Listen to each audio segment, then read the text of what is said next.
ngayon, bagong saya, kwento sa bawat araw iyon.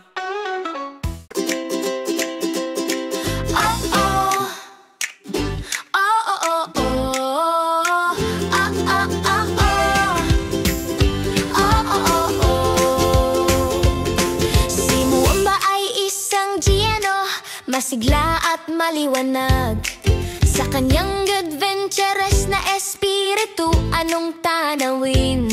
Si Nico ay isang tuta, may malaking ilong na bilog, handa para sa saya, saan man siya magpunta.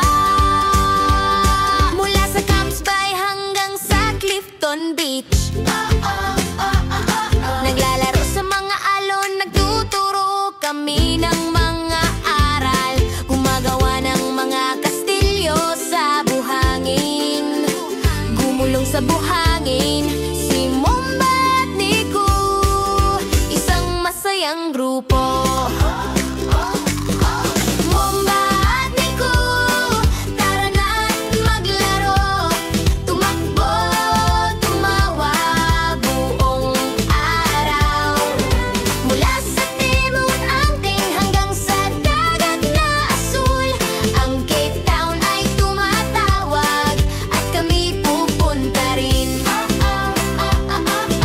Sa Kirsten Busch Gardens kami tumalon,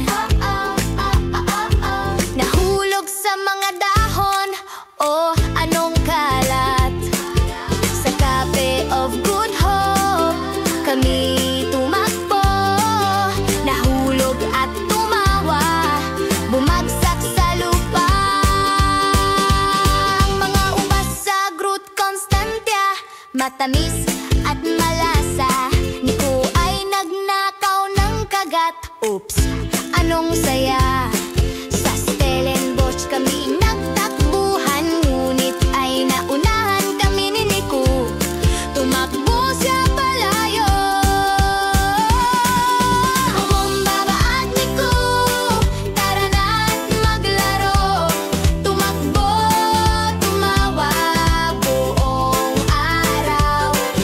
Mula sa timog natin hanggang sa dagat na asul, ang Cape Town ay tumatawag at kami pupunta rin.